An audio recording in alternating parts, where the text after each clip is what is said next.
চলুন আজকে আপনাদেরকে ঘুরিয়ে নিয়ে আসি বাজার থেকে। হ্যালো এভরিওয়ান, আসসালামু আলাইকুম। আই হোপ সবাই ভালো আছেন। তো আল্লাহর রহমতে আমিও অনেক ভালো আছি।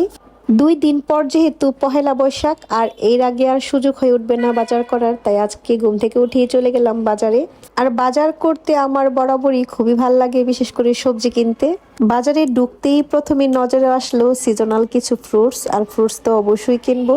তার আগে চলে গেলাম মাছ বাজারে ইলিশ মাছ কেনার জন্য।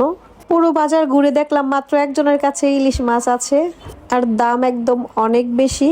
তো কি আর করার, কিনতে তো হবেই।